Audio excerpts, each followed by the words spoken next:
Hello, college teens. This is me, Ishita, and you all are watching IGNU Pathshala. Today, we will discuss unit number 6 European Political Mobilization. So, before starting this chapter, हम जान लेते हैं कि political mobilization का मतलब क्या होता है. So, political mobilization का मतलब होता है जब ऑर्डिनरी पीपल आम जनता जो है पॉलिटिकल एक्टिविटीज में जैसे कि वोटिंग हो गया, अपनी वॉइस रेस करना, इश्यूज बताना, है ना? और अगर गवर्नमेंट ठीक से काम नहीं कर रही है, स्टेट ठीक से वर्क नहीं कर रहा है, तो प्रोटेस्ट करना। सो इसी को हम कहते हैं पॉलिटिकल मोबिलाइजेशन। अब हम देख लेते हैं यूरोप में पॉलिटिकल मोबिलाइजेशन कैसे हो रहा था। सो ट्रेडिशनल अगर हम टाइम देखें तो उसमें जो पॉलिटिक्स थी उसको मेनली कौन कंट्रोल करता था? राजा, किंग, नोबल, एलाइट क्लास, जिनके पास पैसा था। बट अब क्या हो रहा है, जो कॉमन पीपल हैं वो अपने ओपिनियन दे रहे हैं, वो बता रहे हैं कि वो क्या क्या एक्सप्लॉइटेशन फेस कर रहे हैं, नोबल क्लास से, एलीट क्लास से, एज वेल एज जो किंग ने टैक्स लगाए हुए हैं उन सब चीजों से कैसे वो प्रॉब्लम फेस कर रहे हैं। तो यहाँ पे वो अपने इश्यूज बता रहे हैं। और जब किंग ने, जो किंग था, उसने मना कर दिया कि मैं टैक्स रिड्यूस नहीं करूंगा, तो क्या हुआ, जनता कैसे एकदम फुल्ली आक्रोश में आ गई और उन्होंने फ्रेंच रेवोल्यूशन लॉन्च कर दिया। सो फ्रेंच रेवोल्यूशन कब पॉसिबल हो पाया? जब यूरोप की जनता ने पॉलिटिकल मोबिलाइजेशन का सहारा लिया कि अब हम गवर्नमेंट हमारी नहीं सुन रही है, किंग हमारी नहीं सुन रहा है, स्टेट जो है हमारी नहीं सुन रहा है ना? यूरोप में अथॉरिटी क्या थी? किंग थी, है ना? जहाँ पे डेमोक्रेसी होती है वहां पे अथॉरिटी क्या होती है? प्राइम मिनिस्टर, प्रेसिडेंट, ऐसे जैसे इंडिया में प्राइम मिनिस्टर है, यूएस में प्रेसिडेंट है। सो जनता ने पॉलिटिकल मोबिलाइजेशन का सहारा लिया और ये एक इम्पोर्टेंट फीचर बन गया मॉडर्न पॉलिटिक्स का, जहां पे लोग रेवोल्यूशन कर रहे हैं, डिफरेंट डिफरेंट पॉलिटिकल पार्टीज बन रही हैं, अलग अलग आइडियोलॉजी की, कोई किसी चीज को सपोर्ट कर रहा है, कोई किसी चीज को सपोर्ट कर रहा है। नेशनल मूवमेंट चल रहे हैं कि हमें फ्रीडम चाहिए, आजादी चाहिए। ट्रेड यूनियन बन रही है। ट्रेड यूनियन बन रही है किसको, किसके रिलेटेड? ट्रेड से रिलेटेड, ठीक है?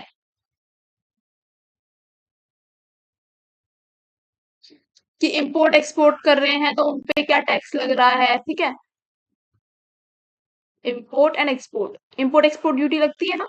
तो इंपोर्ट और एक्सपोर्ट कर रहे हैं अगर हम, वहां के लोग, यूरोप के लोग, तो उस पे जो स्टेट है, किंग है, वो कितना टैक्स लगा रहा है? अगर एक्सेसिव टैक्स लगा रहा है, ज्यादा टैक्स लगा रहा है, तो उसके खिलाफ जो है जितने भी ट्रेडर्स हैं वो इकट्ठा हो रहे हैं, यूनियन फॉर्म कर रहे हैं और किंग के खिलाफ आवाज उठा रहे हैं। मास लेवल पे प्रोटेस्ट चल रहे हैं। पब्लिक ओपिनियन यहाँ पे मेन मुद्दा बन गया है कि लोगों की बात सुननी चाहिए। जो लोग प्रॉब्लम फेस कर रहे हैं, इश्यूज फेस कर रहे हैं, उनको हैंडल डाउन किया जाए। Next is meaning of political mobilization. मैं पहले बता चुकी, जहां पर कॉमन पीपल जो है पार्टिसिपेट करने लगे पॉलिटिकल एक्टिविटीज में। अब पॉलिटिकल एक्टिविटीज किस किस टाइप की होती हैं, ठीक है? किन किन चीजों को हम काउंट कर सकते हैं इन पॉलिटिकल एक्टिविटीज? पहला, वोटिंग, जहाँ पे हम अपना ओपिनियन दे रहे हैं कि हाँ भाई हमारे लिए ये बेटर पर्सन है जो हमें रूल करे। Next is joining political organization, किसी पॉलिटिकल ऑर्गेनाइजेशन को ज्वाइन करना। Third is protest and demonstration, कि हम अगर किसी चीज के खिलाफ है तो हम प्रोटेस्ट करें। फोर्थ, कैंपेन्स चलाना, है ना? ज्यादा से ज्यादा लोगों को अवेयर बनाना। अब कैंपेन्स कैसे चलाए जाते हैं? डोर टू डोर जाके, कि ग्रुप बना हुआ है प्रॉपर, ठीक है? जो लोग मान लो किंग के खिलाफ है कि किंग ऐसे एक्सप्लॉइटेशन कर रहा है, बहुत ज्यादा टैक्स लगा रहा है जनता पे, तो लोग क्या कर रहे हैं? पैम्फलेट बना रहे हैं, है ना? डोर टू डोर जा रहे हैं और लोगों को अवेयर कर रहे हैं कि भाई आपको भी जो है हमारे साथ जुड़ना चाहिए, बिकॉज किंग का जो एक्सप्लॉइटेशन है वो बढ़ता जा रहा है। सो ऐसे कैंपेन होते हैं। नेक्स्ट इज पब्लिक मीटिंग्स, गांव में होती है ना पंचायत, इस टाइप से पब्लिक मीटिंग्स, कि जहां पे एक लीडर हो, वो मुद्दे बताए कि भाई इन इन इश्यूज पे हमें अपनी आवाज उठानी है। नेक्स्ट, डिमांड फॉर राइट्स, अपने जो राइट हैं, कॉमन राइट्स, उनके लिए लोग डिमांड रख रहे हैं कि भाई हमें फ्रीडम मिले, बोलने का अधिकार मिले, वोटिंग का अधिकार मिले।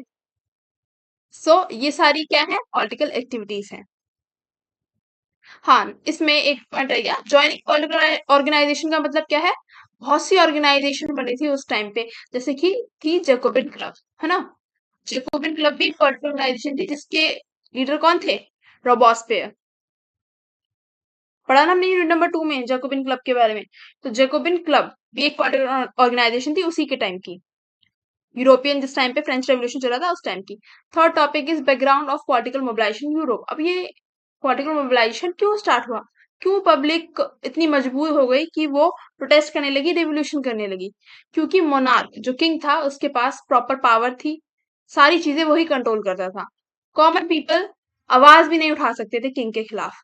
नेक्स्ट, सोसाइटी जो है सारी फ्यूडल प्रिविलेजेस पे बेस्ड थी, यानी कि बड़े बड़े फ्यूडल लैंडलॉर्ड्स थे जो एक्सप्लॉइट कर रहे थे कॉमन पीपल्स को। Political decision were made by ruling elite, जो रूलिंग इलाइट जिनके पास काफी पैसा है ना, जो मनी के टर्म्स में पावरफुल हैं, वो लोग पूरी पॉलिटिक्स को डोमिनेट कर रहे हैं।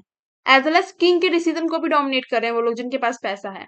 Rise of modern political ideas change the system, अब ये जो पॉलिटिकल आइडियाज जब इमर्ज हुए तो इससे सिस्टम में बदलाव आया।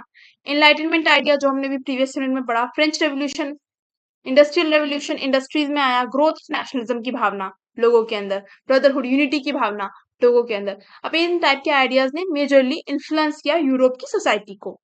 इम्पैक्ट क्या रहा फ्रेंच रेवोल्यूशन का? तो लिबर्टी, कि लोगों को फ्रीडम चाहिए ऑपरेशन से, जो ये उत्पीड़न चलता आ रहा है सालों से, इस चीज से अब लोगों को क्या चाहिए? फ्रीडम चाहिए। इक्वालिटी, सभी लोगों पे इक्वल लॉ लागू हो, सभी लोग इक्वल हो, एक समान हो स्टेट की नजर में, जो भी किंग है उसकी नजर में। तो नोबिलिटी और क्लर्जी, इनका जो डोमिनेशन था सोसाइटी के अंदर वो खत्म हो।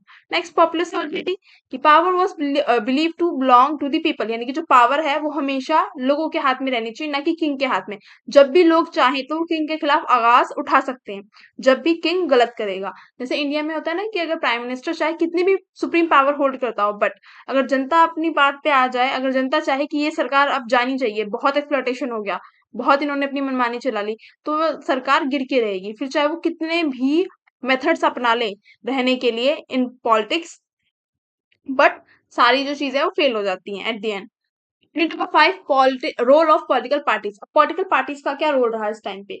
तो इस टाइम पे हम देख रहे हैं कि फ्रेंच रेवोल्यूशन के बाद कैसे अलग अलग लोग अपने आप को ग्रुप्स में ऑर्गेनाइज कर रहे हैं, ठीक है, अपने आप अपने पार्टी को, अपने ग्रुप को एक प्रॉपर पार्टी का नाम दे रहे हैं, और उन सभी लोगों की क्या है? सेम आइडियोलॉजी है ना। ऐसे ही डिफरेंट डिफरेंट ग्रुप्स इमर्ज हो रहे थे, अलग अलग पॉलिटिकल पार्टीज, उनकी अलग अलग आइडियोलॉजी, जैसे इंडिया में है ना बीजेपी, कांग्रेस, ऐसे उस टाइम पे अलग अलग पॉलिटिकल पार्टीज इमर्ज हो रही थी यूरोप के अंदर।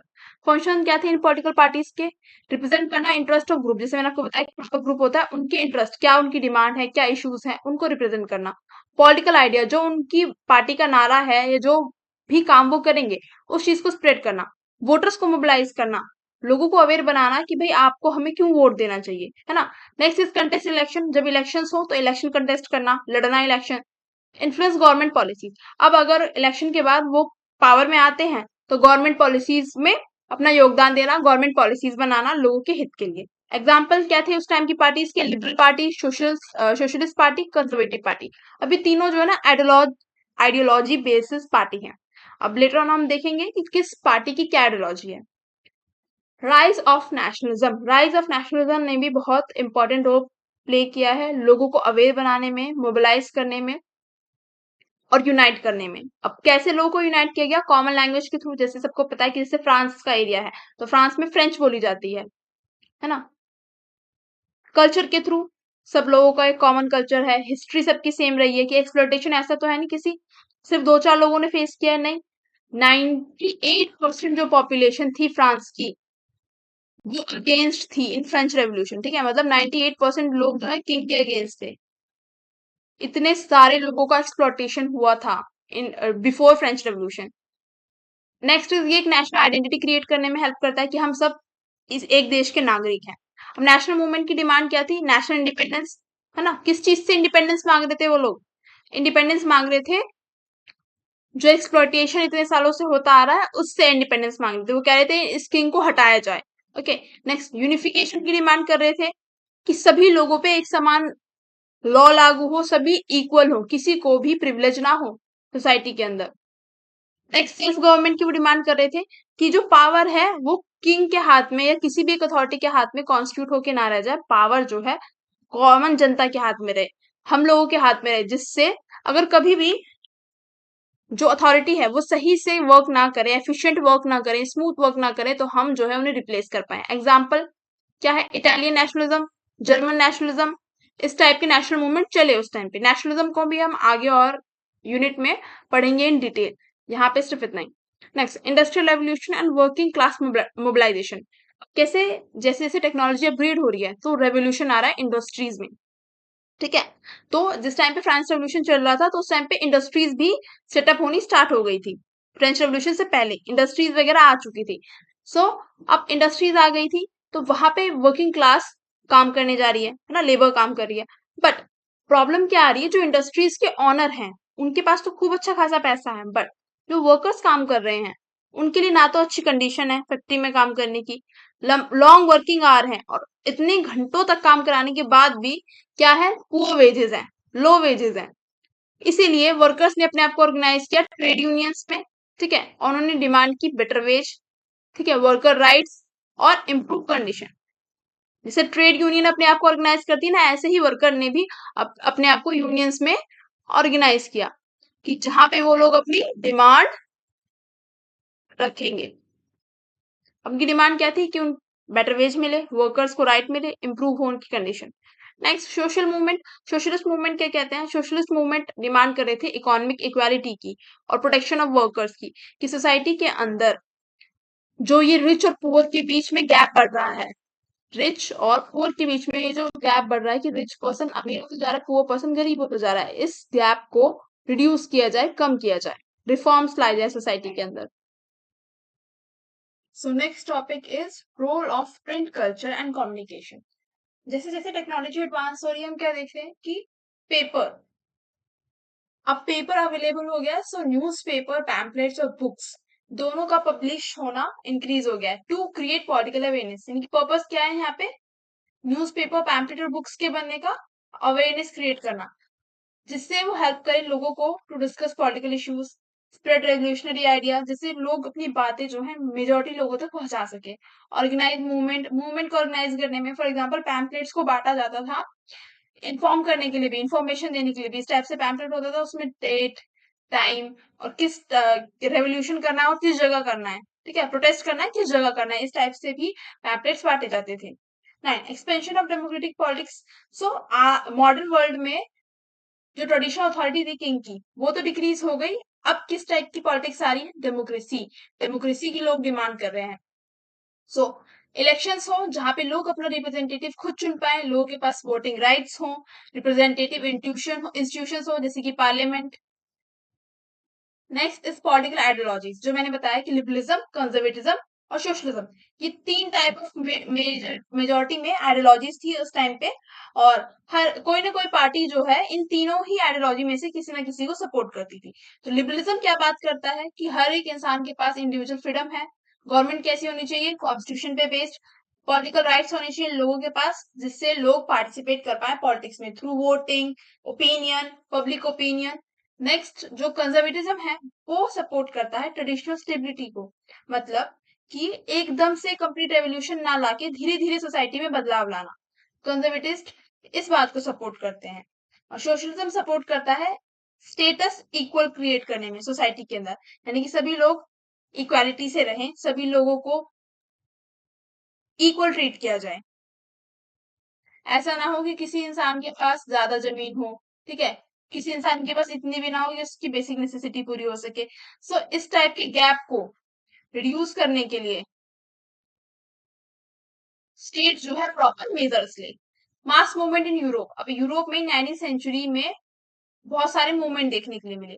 तो रेवोल्यूशन ऑफ 1848, जहां पे लोगों ने डिमांड की कि गवर्नमेंट किस पे बेस हो, कॉन्स्टिट्यूशन पे, नेशनल इंडिपेंडेंस की डिमांड की, सोशल रिफॉर्म्स की डिमांड की, as well as labour movement देखने के लिए मिले, जहां पे लेबर्स ने अपनी कंडीशन बताई कि कैसे हमें वेजेस जो है कम दिए जाते हैं, कितनी बेकार कंडीशन है इंडस्ट्रीज के अंदर, और उन्होंने भी अपने पॉलिटिकल और इकोनॉमिक राइट्स की बात रखी।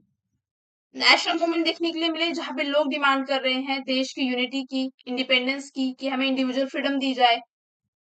टॉपिक नंबर 12 क्या आता है, citizen activism and civil society. अब देखो सिविल सोसाइटी का मतलब क्या होता है, मान लो अगर ये स्टेट है, ठीक है, ये स्टेट है यानी कि गवर्नमेंट है, एंड